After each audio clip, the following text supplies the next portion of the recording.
Hello दोस्तों, कैसे हैं आप सब। हमारे YouTube channel Sikar study point पर आपका बहुत बहुत स्वागत है।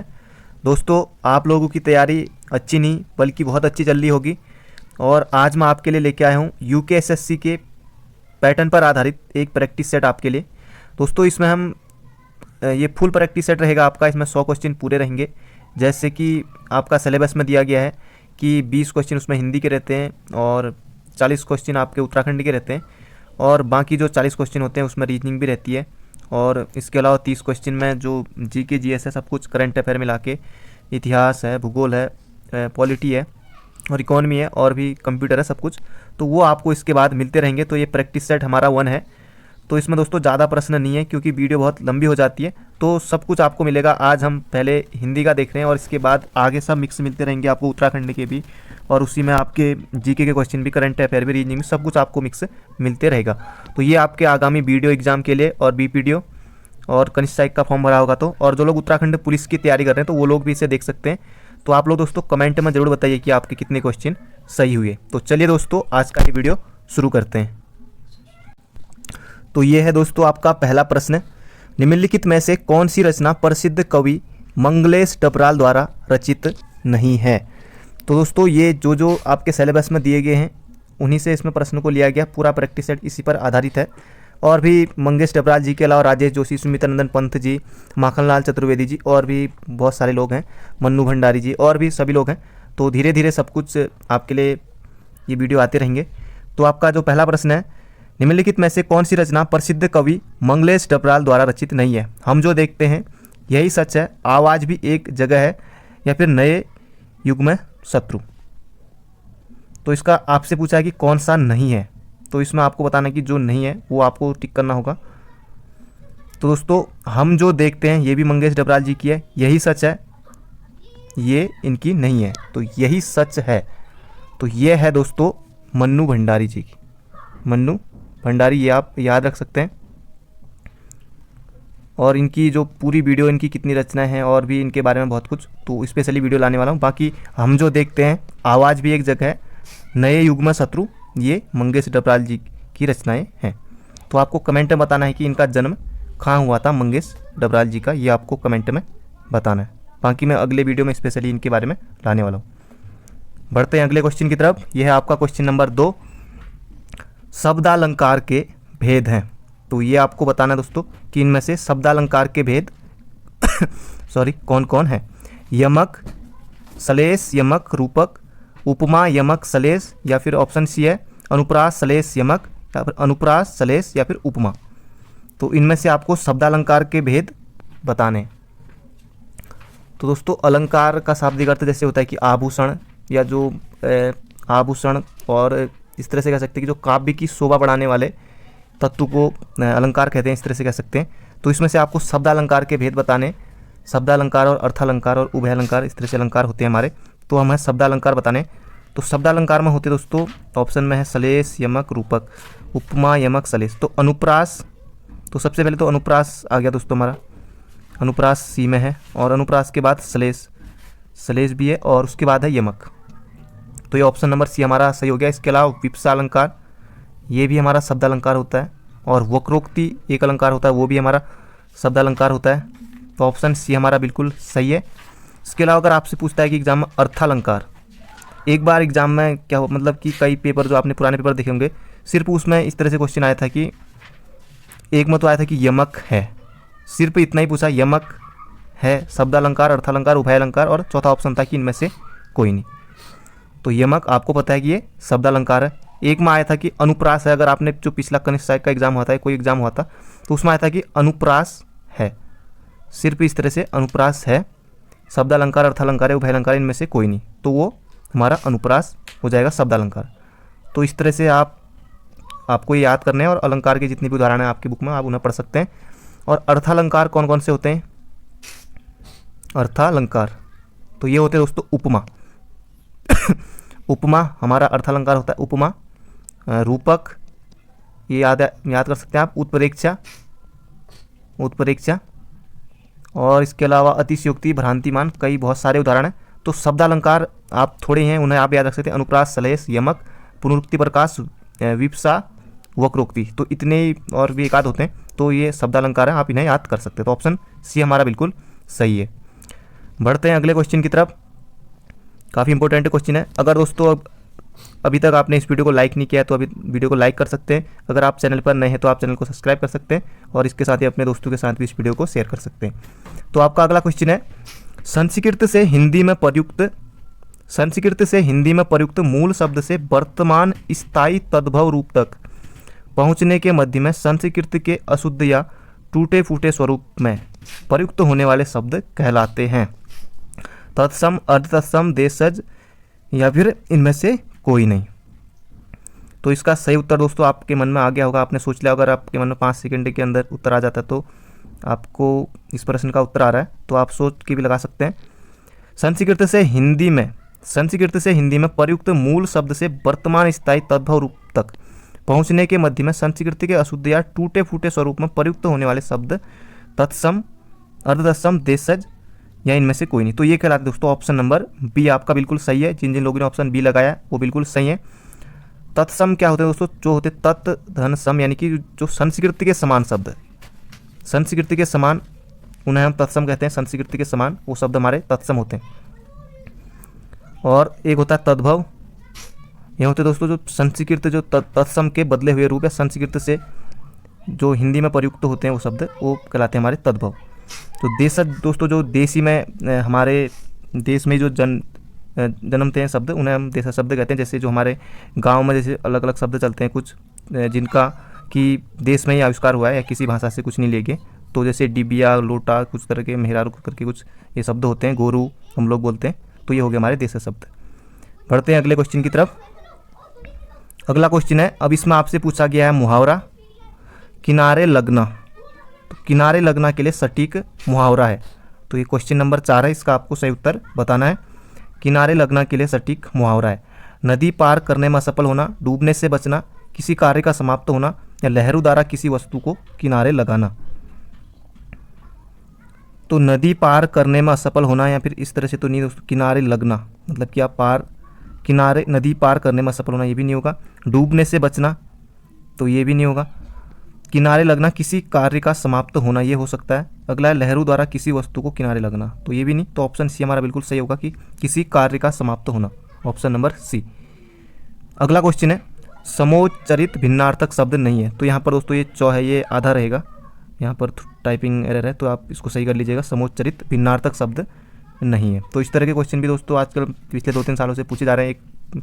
एक प्रश्न लगभग हर पेपर में पूछा ही जाता है यहाँ से। पक पक, जरा जरा, कुल कुल या फिर गणना या फिर गणना। तो इनमें से इसका सही उत्तर होगा दोस्तों ऑप्शन नंबर ए, पग पग भिन्नार्थक शब्द नहीं है, बाकी ये भिन्नार्थक शब्द हैं। जैसे गणना, ये गणना, आँखों में गणना, और एक गणना हो गया गणना करना। कुल और कूल होगी, गुल और कुल हो गया कुल। जरा जरा, एक जरा का हो गया दोस्तों, एक जरा का हो गया बूढ़ा और एक जरा का हो गया थोड़ा सा। तो इस तरह से ये भिन्नार्थक शब्द होते हैं। अगला क्वेश्चन है, ऐसे शब्द जिनमें लिंग, वचन, कारक आदि के कारण कोई विकार नहीं आता हुए कहलाते हैं। कारक, पदबंध, अव्यय या फिर क्रिया विशेषण। ऐसे शब्द जिनमें लिंग, वचन, कारक आदि के कारण कोई विकार नहीं आता हुए कहलाते हैं। तो वे कहलाते हैं दोस्तों जिन कोई भी विकार नहीं आता, तो उन्हें कहते हैं अव्यय। अव्यय कारक दोस्तों ये 8 प्रकार के होते हैं। जो क्रिया विशेषण है, जो क्रिया की विशेषता बताते हैं, क्रिया विशेषण कहलाते हैं। बाकी पदबंध के बारे में दोस्तों कभी स्पेशली वीडियो में आपके लिए लेके आऊँगा। तो अभी तक हमारे 6 क्वेश्चन हो गए।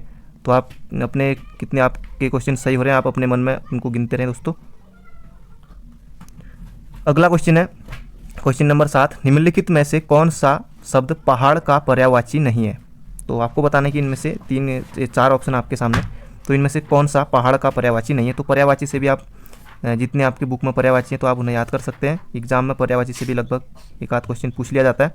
अचल, अचला, गिरी, अदरी सॉरी। तो अचल ये भी है, गिरी पर्वत पहाड़, और अदरी भी है। तो अचला हमारा ये नहीं होता है। तो ऑप्शन नंबर बी हमारा बिल्कुल सही है, ऑप्शन नंबर बी। बढ़ते हैं अगले क्वेश्चन की तरफ। किस शब्द में तत्पुरुष समास का प्रयोग नहीं हुआ है, ये आपसे पूछा गया है। तो आपको बताना है, इनमें से 4 ऑप्शन आपके सामने, विद्यालय, जेब खर्च, दाल रोटी या फिर मदांत। तो तत्पुरुष समास तो विद्यालय दोस्तों, विद्या का आलय, विद्या का आलय, तो ये हो गया हमारा तत्पुरुष समास। जेब खर्च, तो जेब के लिए खर्च, तो हो गया संप्रदान के को लिए। मदांत, मद के लिए अंत। दाल रोटी, दाल और रोटी दोस्तों यहाँ पर एक संयोजक चिन्ह है, तो ये दाल रोटी, इसमें हो गया हमारा द्वंद्व समास, द्वंद्व समास। तो ऑप्शन सी में हमारा द्वंद्व समास। और इसके अलावा माता पिता, भाई बहन, तो इस तरह से इसमें हो जाएगा द्वंद्व समास। उम्मीद करता हूँ ये आपको आ गया होगा। बढ़ते हैं अगले क्वेश्चन की तरफ। तो आपसे अगला क्वेश्चन पूछा, लौ किस प्रकार की ध्वनि है? उच्चीप्त, पार्श्विक, प्रकंपित या फिर इनमें से कोई नहीं। तो लौ जो होती है दोस्तों, ये होती है पार्श्विक ध्वनि। ये आपने पढ़ा होगा, आप जो आपके पास बुक है लुसेंटी या कोई और बुक भी है, तो उसमें दिया गया कि लौ किस प्रकार की ध्वनि, आप वर्णमाला पूरा पढ़ सकते हैं।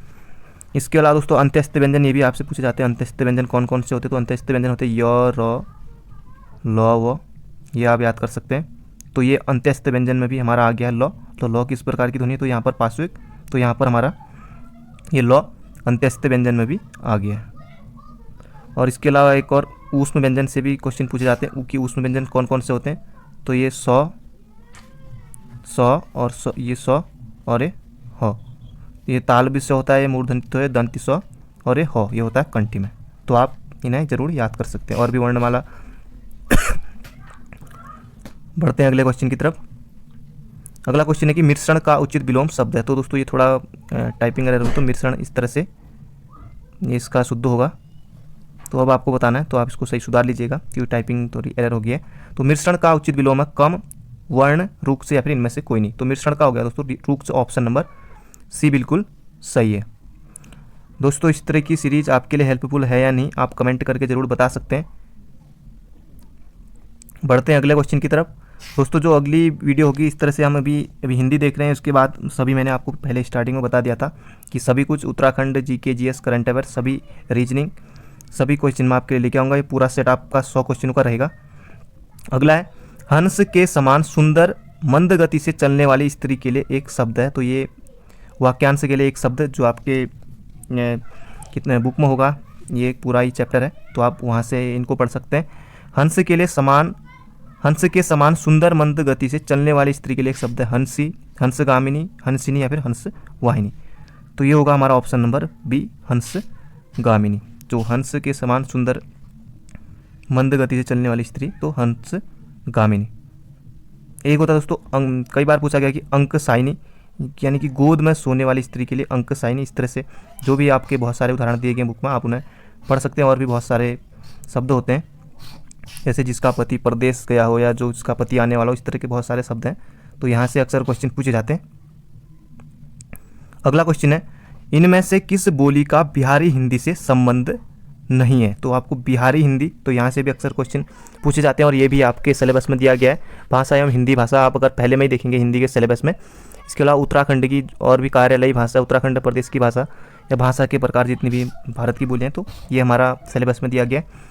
तो बिहारी हिंदी से संबंध नहीं है। मगही, मैथिली, भोजपुरी, अवधी, तो मगही, मैथिली और भोजपुरी ये भी है, अवधी नहीं है। अवधी हमारी है, ये हमारी पूर्वी हिंदी की, पूर्वी हिंदी की हमारी अवधी। इसके अलावा अवधी, बघेली, बघेली और छत्तीसगढ़ी ये हमारी पूर्वी हिंदी की है। और पहाड़ी हिंदी के अंतर्गत गढ़वाली, कुमाऊनी ये हमारी पहाड़ी हिंदी के अंतर्गत आती है। पढ़ते हैं अगले क्वेश्चन की तरफ। अब आपसे संधि विच्छेद पूछा गया है। देव्यावाहन, देव्यावाहन का संधि विच्छेद है, तो ये आपको बताना है। देवी धनवाहन, देवी धन आह्वान या फिर देवधन आह्वान या फिर देवधन वाहन। तो दोस्तों इसमें कौन सी संधि है वो तो आप कमेंट में बताएंगे, पर इसका संधि विच्छेद मैं आपको बता देता हूँ। तो इसमें हो जाएगा देवी धन वाहनी, देवी धन आवाहन, ये होगा हमारा देव्यावाहन। तो ऑप्शन नंबर बी में है, ऑप्शन नंबर बी। बढ़ते हैं अगले क्वेश्चन की तरफ। अगला क्वेश्चन है, तो पत्र लेखन, दोस्तों टिप्पण, प्रारूपण और विज्ञप्ति, सरकारी पत्र, अर्ध सरकारी पत्र और भी कंप्यूटर, सोशल मीडिया, समाचार पत्र, पत्रिकाएं, ये भी आपके सिलेबस में दिया गया। तो यहाँ से एक क्वेश्चन है, बाकी आप और भी पढ़ सकते हैं। प्रारूप में सबसे ऊपर बाईं ओर क्या लिखा जाता है? आपने पत्र देखा होगा दोस्तों, पत्र में कि सबसे ऊपर इस तरह से पत्र होता है, ऊपर क्या लिखा होता है? पत्र संख्या, प्रेषक का नाम, कार्यालय का नाम या फिर प्राप्तकर्ता का नाम। तो सबसे जो ऊपर यहाँ पर जो भी जैसे कोई दोस्तों विज्ञप्ति आती है या जैसे कोई आयोग की तरफ से कोई संवाद आता है, तो ऊपर से दोस्तों यहाँ पर आपने देखा होगा कि यहाँ पर वहाँ पर लिखी रहती है पत्र संख्या। तो ये पत्र संख्या आपको याद रखनी, तो ऑप्शन ए में है। बढ़ते हैं अगले क्वेश्चन की तरफ। अगला क्वेश्चन है कि आदिकाल को सिद्ध सामंत काल किस विद्वान ने कहा था? जॉर्ज गिरिसन, आचार्य शुक्ल, राहुल सांकृत्यायन या फिर इनमें से कोई नहीं। तो आदिकाल को सिद्ध सामंत काल कहा था, तो ये कहा था राहुल सांकृत्यायन ने। ऑप्शन नंबर सी बिल्कुल सही है। और इनका जो बचपन का नाम था वो था केदारनाथ पांडे। नैनीताल में भी इन्होंने घर लगाया था और घुमक्कड़ के भी शौकीन थे। और इनकी पूरी वीडियो डिटेल में वो मैं आपके लिए बहुत जल्दी लेके आने वाला हूँ दोस्तों। तो ये हमारे 15 क्वेश्चन थे, बाकी हिंदी के 5 प्रश्न बच गए हैं और पूरा 100 नंबर का ये पूरा जो 100 क्वेश्चन रहेंगे दोस्तों इस प्रैक्टिस सेट में। और आपके लिए बहुत जल्दी अगला पार्ट अपलोड होगा। तो ये 15 में से कितने सही हुए तो आप ये कमेंट बॉक्स में बता सकते हैं। तो thank you friend, thank you so much. मिलते हैं अगले वीडियो में।